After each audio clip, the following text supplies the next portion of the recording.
یہی پوچھتے ہیں کہ اگر بیگم صبح 10 بجے تک سوتی رہتی ہو، شوہر پیار سے سمجھائے نہ مانتی ہو، اٹھائیں تو ناراض ہوتی ہو، اگر شوہر اس پر کبھی اس کو مار پیٹ کر دے تو کیا حکم شرع ہوگا؟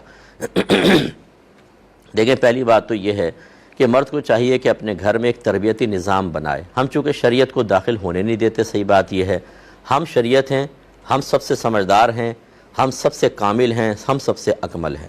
جب تک سامنے والا ہماری اطاعت کر رہا ہے، ہم کہتے ہیں کیا ضرورت ہے شریعت کو دیکھنے کی۔ جب کوئی نافرمانی کرتا ہے، ہمارے ذاتی مفادات پہ ضرب لگتی ہے، ہم نقصان کا شکار ہوتے ہیں، تو ہم پھر اللہ تعالیٰ اس کے رسول کی تعلیمات کی پناہ ڈھونڈنے کی کوشش کرتے ہیں، اس کے ڈھال کے پیچھے آتے ہیں۔ اس سے پہلے کبھی اللہ نہ رسول کو پوچھتے ہیں، نہ اللہ کو پوچھتے ہیں، نہ قرآن کو، نہ حدیث کو، نہ کسی عالم دین کو ہم کال کرتے ہیں۔ چاہے شوہر ہزاروں خرابی میں ہو لیکن بیوی کے لیے اچھا ہونا چاہیے، بیوی میں ہزاروں خرابیاں ہوں، شوہر کے لیے اچھی ہونی چاہیے، پھر کیا شریعت اور کیا مذہب۔ یہ برا نہیں مانیے گا لیکن میں یہ بات بالکل حقیقت عرض کر رہا ہوں۔ اب جب بیوی نے ذاتی مفادات پہ ضرب لگائی تو پھر شریعت ہمیں یاد آئی۔ تو پہلے آپ تربیت کا اہتمام کریں نا، اسے بتائیں کہ اس کے فرائض کیا ہیں، اس کے حقوق کیا ہیں، آپ کے فرائض کیا ہیں، آپ کے حقوق کیا ہیں۔ ایک بالکل شخص جو شریعت نہیں جانتا، آپ نے کبھی اس کے لیے شریعت سکھانے کا اہتمام نہیں کیا، اور آپ یہ چاہیں کہ بالکل آپ کی مرضی کے مطابق شریعت پہ عمل کرے، اور وہ بھی اس پر اتنے پہ عمل کرے جتنی آپ شریعت چاہتے ہیں، پورے شریعت پر نہیں، باقی شریعت کو سائیڈ میں رکھو، میرے جتنے فائدے کی شریعت اس سے عمل کرنا چاہیے۔ یہ اپنا رویہ آپ ختم کریں تو آپ کا گھر جنت کے باغوں میں سے ایک باغ بن جائے گا۔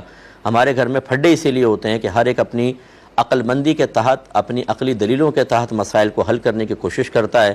اللہ اس کے رسول کی تعلیمات کے سامنے سرنڈر کرنے کے لیے دونوں تیار نہیں ہوتے۔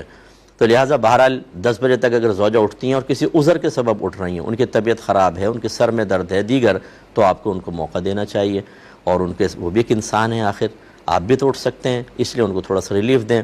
لیکن اگر ایسی صورتحال نہیں، انہوں نے عادت ہی بنا لی ہے اور اس سے گھر کا نظام خراب ہوتا ہے، آپ آفس جانا چاہتے ہیں، ناشتہ وقت پہ نہیں ملتا، بچوں کی اسکولنگ کے پرابلم ہوتے ہیں، تو پھر ہماری بہنوں کو چاہیے کہ ایسا نہ کریں۔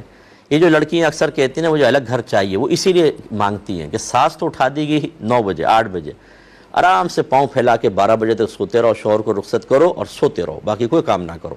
یہ اسی لیے لڑکیوں کو آزادی چاہیے ہوتی ہے کیونکہ دوسری سہیلیاں بتاتی ہیں کہ ہم نے تو ایک ایسی حکومت حاصل کر لی ہے جس میں اپنی مرضی کے ساتھ زندگی گزار رہے ہیں، اور تم پھنسی ہوئی ہو، تو ان کو دیکھ دیکھ کے وہ بھی ایسا کرتی ہیں۔ ایسا نہ کریں، پھر ہماری بہنوں کے گھر خراب ہوتے ہیں، پھر وہ کہتی ہیں مفتی صاحب دیکھیں میں صرف سو رہی تھی، اس پہ مجھے مار دیا۔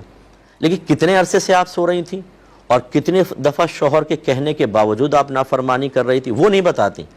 میں سو رہی تھی، شوہر نے مارنا شروع کر دیا۔ اچھا، سننے والا بھی کہتا ہے اتنی سی بات پہ مارا؟ ارے بھائی اتنی سی بات نہیں، 10 سال سے دماغ کی دہی ہو رہی تھی، اس کے جواب میں ایسا ہوا تھا۔ تو ہماری بہنوں سے بھی میری گزارش ہے ایسا نہ کریں، اپنے گھر کا اچھا روٹین بنائیں، ورنہ آپ کے گھر کے بچے بھی پھر آگے چل کر اپنے گھروں کے اندر ایسا کریں گے، آپ کی بیٹی جا کے ایسا کرے گی۔ ضروری نہیں کہ جتنا اچھا شوہر آپ کو ملا ہے آپ کی بیٹی کو ملے، ہو سکتا ہے اس کو مارے پیٹیں پھر اس کو طلاق تک نوبت آ جائے، ایسا ہرگز نہیں کرنا چاہیے۔